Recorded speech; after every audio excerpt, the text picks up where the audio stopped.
Бейнебаянды бастамас бұрын айта кетейін. Каналға аз ғана адам жетпей тұр. Подписка басып кетсеңіздер, разы боламын. Бұл оқиға шын өмірден алынған. Жүрегіңізді тебірентетін, ойландыратын шынайы әңгімелерді осы видеодан тамашалаңыз. Көктемнің басы еді. Ауылдың үстінен соққан салқын жел әлде қыстың иісін алып жүргендей. Таңертеңгі күн жаңа ғана көтеріліп келе жатқан. Ауыл көшелері әдеттегідей тыныш. Тек анда-санда иттердің үргені мен тауықтардың қыт-қыттағаны ғана естіледі. Айдана үйінің ауласында жалғыз тұрды. Қолында ауыр қап, ішінде көмір. Қыс біткенімен кешке үй әлі салқын тартады. Сондықтан пешті анда-санда жағып қою керек. Күйеуі Ержан 3 ай бұрын вахтаға кеткен. Батыс жақтағы мұнай компаниясында жұмыс істейді. 1-2 айда келем деген, бірақ ол жақтағы жұмыс созылып кеткен сияқты. Соңғы кезде телефонға да сирек хабарласады. Айдана күрсініп қойды. Бәрін өзім істейтін болдым ғой, деп күбірледі. Ол қапты көтермек болып еді, орнынан қозғала қоймады. Тағы бір рет күш салды, бірақ ауыр. Белі шым ете қалды. Сол кезде сырт жақтан ер адамның дауысы естілді. Қызым, көмектесейін бе? Айдана жалт қарады. Қақпаның жанында көршісі Нұрлан аға тұр екен. Жасы 50-лердің соңында, бойы ұзын, шашы ағара бастаған. Ауылда көптен бері тұратын адам. Мінезі сабырлы, көп сөйлемейтін. Жоқ аға, өзім, деді Айдана сәл қысылып. Әрине өзің істейсің, бірақ беліңді ауыртып не керек? Деп күлімсіреп қақпадан кірді. Ол бір қолмен қапты оңай көтеріп алды. Айдана таңырқап қарап қалды. Пеш қай жақта? Анау, сарайдың ішінде. Нұрлан аға қапты апарып пештің жанына қойды. Қолын қағып сыртқа шықты. Міне, бітті. Рахмет сізге, деді Айдана. Рахмет айтпа, көршіміз ғой. Айдана басын изеді. Осы кезде ауладан 2 бала жүгіріп шықты. Мама! Деп айқайлады кішкентай қызы. Сабаққа дайынсыңдар ма? Деп сұрады Айдана. Иә, Нұрлан аға балаларға қарап жымиып қойды. Әкелер келмеді ме әлі? Жоқ, жұмыста. Қиын екен, жалғыз бәрін үлгеру. Айдана ештеңе демеді, тек иығын көтеріп қойды. Шынында да қиын еді. Ержан кеткеннен бері үйдегі барлық жұмыс соның мойнында. Балалардың сабағы, тамақ, үй шаруасы. Кейде шаршап кетеді, бірақ ешкімге айтпайды. Егер бірдеңе керек болса айта бер, мен үйдемін көбіне, деді Нұрлан аға. Жарайды, ол кетейін деп бұрылды. Аға, Нұрлан аға тоқтап қарады. Рахмет, ештеңе етпейді. Ол күлімсіреп шығып кетті. Айдана біраз уақыт қақпа жаққа қарап тұрды. Кешке қарай аспан бұлттанып кетті. Жел күшейіп, ауылдың үстіне қараңғы ерте түсті. Айдана балаларға тамақ беріп болған соң ас үйде отырды. Телефонын қолын алды. Ержанға жазды. Қалайсың? Жауап жоқ. 1 сағат өтті. Тағы жазды. Балалар сені сағынды. Тағы жауап болмады. Айдана телефонды үстелге қойды. Жұмыстан қолы тимей жүрген шығар, деп өзін жұбатты. Сол кезде жарық бір жыбылықтап сөніп қалды. Ойбай, үй қараңғы болып кетті. Балалар бөлмеден айқайлады. Мама! Қорықпаңдар. Айдана шам іздеп жүріп сыртқа шықты. Көшеде де жарық жоқ. Трансформатор тағы өшкен бе? Ол не істерін білмей тұрғанда көрші үйдің қақпасы ашылды. Айдана! Нұрлан ағаның дауысы. Жарық кетті ме? Иә, күте тұр. Бірнеше минуттан кейін ол қолында фонарикпен келді. Үйіңе қарайық. Екеуі үйге кірді. Нұрлан аға қалқанды ашып қарап шықты. Сақтандырғыш күйіп кеткен. Оны қалай ауыстырады? Қазір. Ол қалтасынан кішкентай құрал шығарып бірдеңелерді бұрап жатты. Бір сәттен кейін жарық қайта жанды. Балалар қуанып кетті. Жарық келді! Айдана да жеңіл дем алды. Аға, тағы да рахмет. Рахметті көп айтасың екен. Ол күліп қойды. Ас үйдің үстінде жаңа денделген шай тұр еді. Нұрлан аға кетейін деп тұрған. Айдана ойланып қалды да. Аға, шай ішіп кетесіз бе? Ол сәл тоқтады. Кедергі болмайын ба? Жоқ. Екеуі үстелге отырды. Сыртта жел гуілдеп тұр. Үйдің ішінде жылы жарық. Алғашында үнсіз отырды. Сосын Нұрлан аға сұрады. Ержан қанша уақытқа кеткен? Білмеймін, жұмыстары созылып жатыр. Қиын екен. Айдана басын изеді. Кейде үй тым-тыныш болып кетеді, деді ол жай ғана. Нұрлан аға оған бір сәт қарап отырды. Жалғыздық оңай емес. Айдана бұл сөзге жауап бере алмады. Сол кеште олар ұзақ сөйлесті. Өмір туралы, ауыл туралы, балалар туралы. Уақыттың қалай өткенін байқамай қалды. Түн ортасы болып кеткенде Нұрлан аға орнынан тұрды. Мен кетейін. Айдана оны есікке дейін шығарып салды. Қақпаның жанында ол бұрылып. Бірдеңе керек болса, тартынба, айта бер, деді. Жарайды. Ол кетіп қалды. Айдана аулада біраз тұрды. Жел баяу соғып тұр. Үйге кіріп бара жатып ол ойланды. Бүгінгі кеш әдеттегіден өзгеше өтті. Ал бұл тек бастамас екенін. Айдана ол кезде әлі білмейтін. Сол кештен кейін Айдананың өмірі бұрынғыдай жалғаса берді. Таңертең балаларды мектепке дайындайды, үй жинайды, тамақ пісіреді. Ауылдағы күндер бір-біріне ұқсас өтеді. Бірақ бір нәрсе өзгерген еді. Енді кейде ол аулаға шыққанда көрші үйдің жағына еріксіз көз тастайтын болды. Нұрлан ағаның үйі дәл қасында. Қоршаудың ар жағында ғана. Бұрын ол үйге мән бермейтін. Қарапайым көрші ретінде ғана білетін. Ал қазір бірдеңе өзгергендей. Бір апта өтті. Күн жылынып, көктемнің иісі сезіле бастады. Ауыл көшелері батпақ. Балалар мектептен келгенде аяқтары лай болып келеді. Сол күні түсте Айдана кір жуып жатқан. Аулада жіпке киім іліп тұрғанда сырттан дауыс шықты. Айдана! Ол басын көтерді. Қоршаудың ар жағында Нұрлан аға тұр. Иә аға? Су құбырын дұрыс ағып тұр ма? Білмеймін, не болды? Біздің жақта қысым азайып кетті. Мүмкін ортақ құбырда мәселе бар. Айдана иығын көтерді. Мен қарамадым. Көрейін бе? Жарайды. Нұрлан аға аулаға кіріп, су кранын тексеріп көрді. Бірнеше минут бірдеңелерді қараттырды. Иә, қысым аз екен. Қауіпті емес пе? Жоқ, жай ғана құбырды тазалау керек. Ол еңкейіп жұмыс істеп жатқанда Айдана байқап тұрды.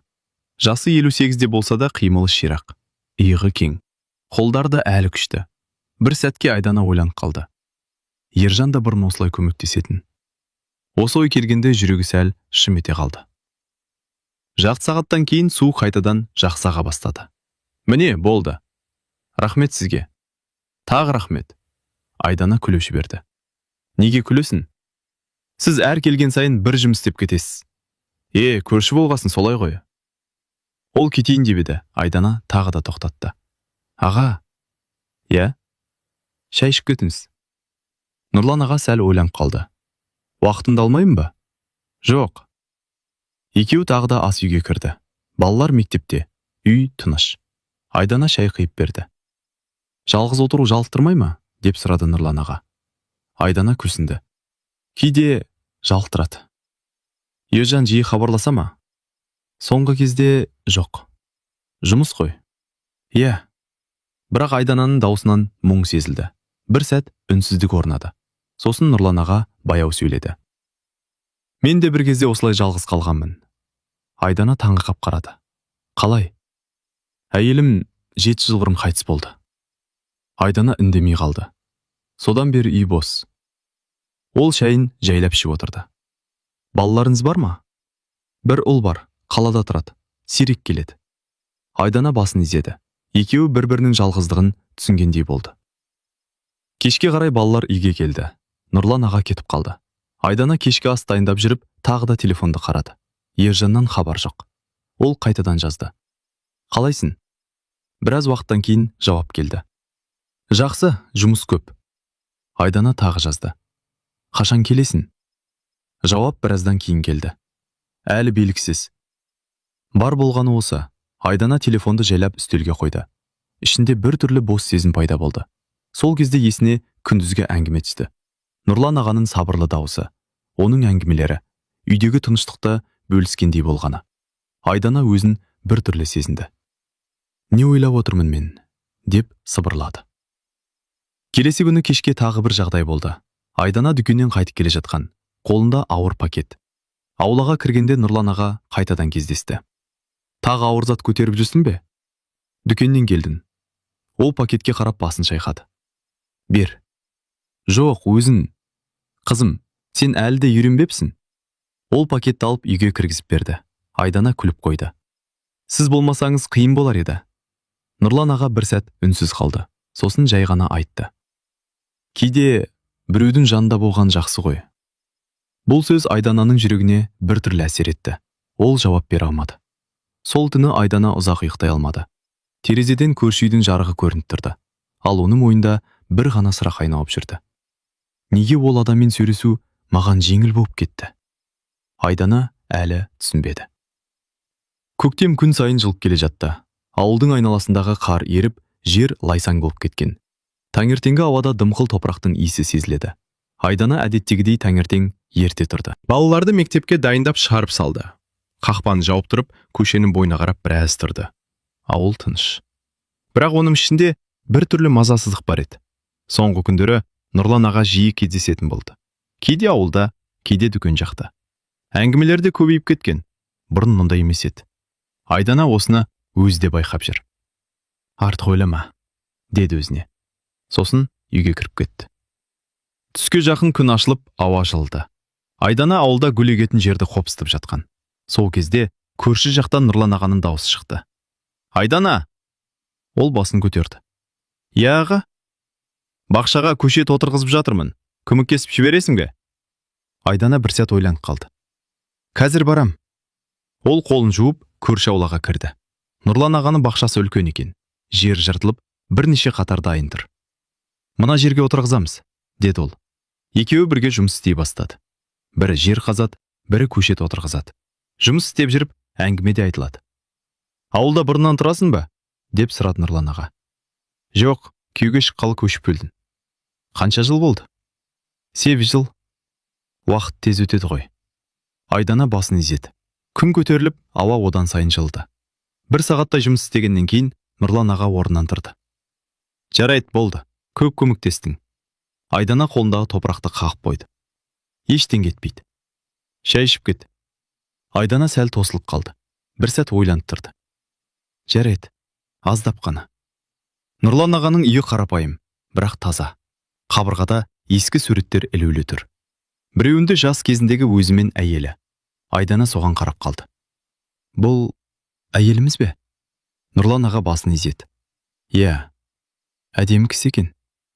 Иә, жақсы адам еді. Даусы бір түрлі бәсең шықты.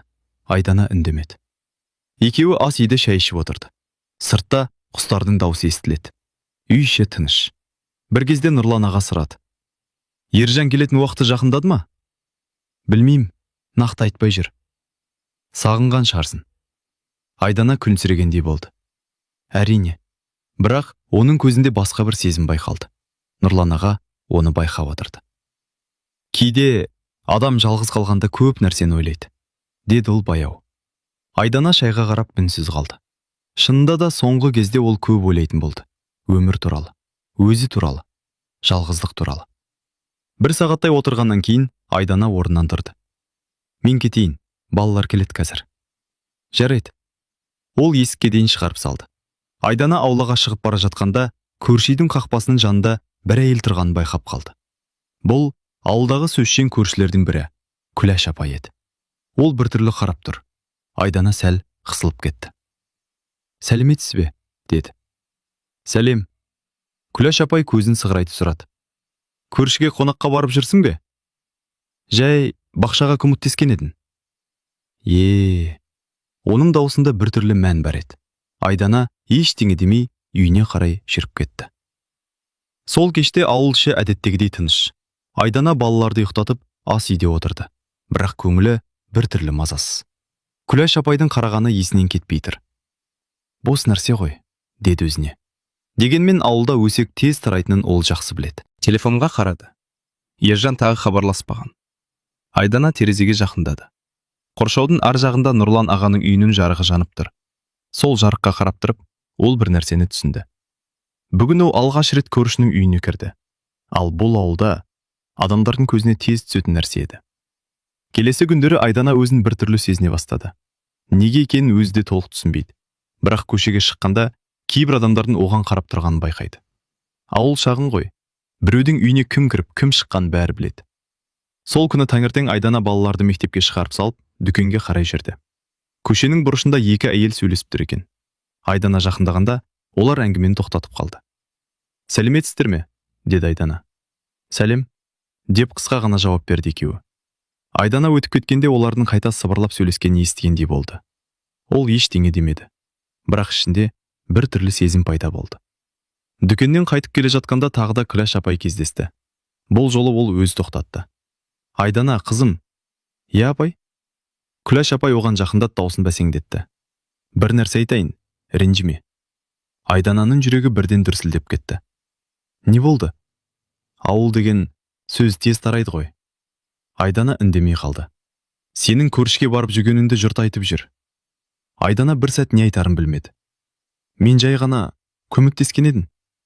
Мен саған жамандық ойлап тұрған жоқпын», деді Күләш апай. «Бірақ адамдар әртүрлі ойлайды». Айдана көзін төмен түсірді. «Күйеуім естіп қалса дұрыс болмайды». Бұл сөз жүрегіне ауыр тиді. «Жоқ, ештеңе жоқ қой. Мен сенемін, бірақ ауыл сенбейді». Айдана үнсіз қалды. Күләш апай басын шайқап кете барды. Үйге келген соң Айдана ұзақ ойланды. Шынында да, ол соңғы кезде Нұрлан ағаның үйіне бірнеше рет барған. Бірақ ешқандай жаман ой болған жоқ. Жай ғана әңгіме. Жалғыздықты бөліскен сияқты. Дегенмен ауыл адамдары оны басқаша қабылдауы мүмкін. Айдана күрсінді. Енді бармаған дұрыс шығар. Бірақ сол күні кешке тағы бір жағдай болды. Кешкісін жел күшейіп аспанды қара бұлт басты. Айдана ауладағы киімдерді жинап жүрген. Сол кезде қоршау жақтан Нұрлан ағаның дауысы шықты. «Айдана!» Ол бұрылып қарады. «Иә аға, көмек керек пе?» «Жоқ, өзім жинап жатырмын». Нұрлан аға біраз қарап тұрды. «Бір түрлі болып тұрсың. Не болды?» Айдана бір сәт үндемей қалды. «Ауылда сөз шығып жатыр». Нұрлан аға қабағын түйді. «Қандай сөз?» «Мен сіздің үйіңізге барып жүр» деп. Ол біраз үнсіз қалды. Сосын жеңіл күліп қойды. «Адамдар айта береді. Бірақ сен оған мән берме». Айдана басын шайқады. «Олай оңай емес». «Неге?» «Ержан естіп қалса». Нұрлан аға ойланып қалды. Сосын жай ғана айтты. «Біз ешқандай жаман нәрсе істеп жүрген жоқпыз». Айдана үндемеді. Бірақ ішінде бәрібір бір қорқыныш бар еді. Сол түні тағы бір күтпеген жағдай болды. Кешкі сағат 10 шамасында Айдананың телефонына қоңырау түсті. Экранда Ержанның аты шықты. Айдана тез көтерді. «Алло? Қалайсың?» «Жақсы, өзінше?» «Жұмыс көп». Бір сәт үнсіздік болды. Сосын Ержан кенет сұрады. «Ауылда бәрі дұрыс па?» «Иә, ешқандай мәселе жоқ па?» Айдана жүрегің бір сәтке тоқтап қалған сезді. «Жоқ, неге?» «Жай сұрадым». Айдана еріксіз терезеге қарады. Қоршаудың ар жағында Нұрлан ағаның үйі көрініп тұр. «Балалар қалай?» деді Ержан. «Жақсы. Жарайды, кейін хабарласам». Телефон өшті. Айдана біраз уақыт орнынан қозғалмай отырды. Оның ойына бір ғана нәрсе келді. Біреу бірдеңе айтып қойған жоқ па? Ал дәл сол уақытта ауылдың бір шетінде Күләш апай басқа көрші әйелге айтып отыр еді. «Кеше тағы көрдім. Айдана Нұрланның үйінен шығып келе жатты. Көктемнің бір кеші еді. Күн бойы аспан бұлттанып тұрды да, кешке қарай жаңбыр құйып кетті. Ауыл көшелер бос, адамдар үйлеріне ерте кіріп алған. Айдана ас үйдің терезесінің алдында тұрды. Терезеге тамшылар тырс-тырс тиіп жатыр. Үйдің іші тыныш. Балалар бөлмесінде сабақ қарап отыр. Айдана қолындағы телефонына тағы бір рет қарады. Ержаннан хабар жоқ. Соңғы қоңыраудан бері 2 күн өтті. Ол да көп сөйлеспеген. Айдана күрсінді. Жұмыс деп сыбырлады. Бір кезде аула жақтан бір дыбыс шыққандай болды. Ол терезеден қарады. Қоршаудың ар жағында Нұрлан ағаның ауласы көрінеді. Жаңбырдың астында ол бірдеңе істеп жүр екен. Айдана біраз қараттырды. Осындай жаңбырда не істеп жүр? Біраздан кейін ол күртешесін киіп сыртқа шықты. Жаңбыр сәл бәсеңдеген. Бірақ жер су. «Аға!» деп дауыстады. Нұрлан аға бұрылып қарады. «Айдана, сен неге шықтың?» «Жаңбырда жүрсіз ғой. Шатырдан су ағып жатыр. Соны қарап жүрмін». Айдана жақындады. «Қиын жұмыс екен. Ескі үй ғой». Бір сәт екеуі жаңбыр астында үнсіз тұрды. жаңбырдың дыбысы ғана естіледі. Сосын Нұрлан аға айтты: «Үсіп қаласын, үйге кір». Айдана басын шайқады. «Сіз де су болып кетесіз». Ол бір сәт ойланып қалды да: «Жүр, менің үйіме кіріп жылынып ал». Айдана тосылып қалды. Жүрегі біртүрлі соғып кетті. Бірақ жаңбыр күшейіп келе жатты. Жарайды, аз уақытқа ғана. Нұрлан ағаның үйінің іші жылы, пеш жанып тұр екен. Айдана күртешесін шешіп білді. «Шай қояйын ба?» деді Нұрлан аға. «Қоя беріңіз». Ас үйде тыныштық орнады. Жаңбырдың дыбысы терезеден естіледі. Айдана орындықта отырып, қолын жылтып отыр. Сосын кенет айтты: «Ауылдағы сөздерді естідіңіз бе?» Нұрлан аға бірден түсінді. «Иә, біраз адам айтып жүр. Маған ұят болып жүр». «Неге?» «Білмеймін. Бәрі біртүрлі болып кетті». Нұрлан аға біраз үнсіз қалды. Сосын баяу сөйледі: «Айдана, сен жаман ештеңе істеген жоқсың. Бірақ адамдар әрқашан сөйлейді». Айдана көзін төмен түсірді. «Ержан естіп қалса, ол саған сенеді ғой». Бұл сөзді естігенде Айдананың жүрегі біртүрлі ауырлап кетті. Себебі соңғы кезде күйеуімен арасы салқындап кеткенін өзі де сезіп жүр. «Кейде», деді ол жайғана, «адам өзін өте жалғыз сезінеді екен». Нұрлан аға оған қарап отырды. «Мен түсінемін». Олардың көздері бір сәтке түйісті. Үйдің ішінде тыныштық, тек жаңбырдың дыбысы ғана. Айдана орнынан тұрайын деп еді. Нұрлан аға баяу айтты: «Айдана». Ол бұрылып қарады. «Сен жақсы адамсың». Бұл сөз оның жүрегіне ерекше әсер етті. Соңғы кезде ешкім оған мұндай жылы сөз айтпаған. Айдана бір сәт не істерін білмей тұрды. Ол кету керек екенін түсінді. Бірақ аяқтары қозғалмай тұрғандай. Сол кеште олардың арасындағы шекара бұрынғыдай анық болмай қалды. Түнге қарай жаңбыр тоқтады. Айдана үйіне қайтып келе жатты. Жүрегі қатты соғып тұр. Ол өзіне өзі сыбырлады: «Бұл дұрыс емес». Үйге кіргенде балалар ұйықтап қалған екен. Айдана ас үйге барып отырып қалды. Қолдары әлі де сәл дірілдеп тұр. Ол бір нәрсені анық түсінді. Бүгінгі кештен кейін бәрі бұрынғыдай болмайды. Ал ауылдағы өсек енді тіпті күшейе түседі. Бірақ Айдана ең басты нәрсені әлі білмейтін. Сол кештен кейін көп ұзамай Ержан күтпеген жерден үйіне ертерек оралатын еді. Жаңбырлы кештен кейін бірнеше күн өтті. Ауыл қайтадан бұрынғы тыныш қалпына келгендей болды. Бірақ Айдананың ішінде біртүрлі мазасыздық бар еді. Соңғы күндері ол Нұрлан ағаның үйіне бармауға тырысты. Аулаға шыққанда да қоршау жаққа қарамауға тырысады. Өзіне өзі қайта-қайта айтып жүр: «Бәрі осымен бітті. Енді болмайды». Бірақ ойдан кетпейді. Сол кеш, жаңбыр, айтылған сөздер. Айдана өзін кінәлі сезінеді. Сол күні түстен кейін балалар мектептен ерте келді. «Мама, бүгін сабақ аз болды», деді ұлы қуанып. Айдана күліп: «Онда үй тапсырмасын ерте бітіресіңдер», деді. Үй ішінде әдеттегі тіршілік жүріп жатты. Айдана ас үйде тамақ дайындап тұрған. Сол кезде аулада көліктің дыбысы естілді. Ол таңырқап терезеге қарады. Қақпаның алдында бір көлік тоқтап тұр. Айдана бірден таныды. Бұл Ержанның көлігі. Жүрегі бірден тірсілдеп кетті.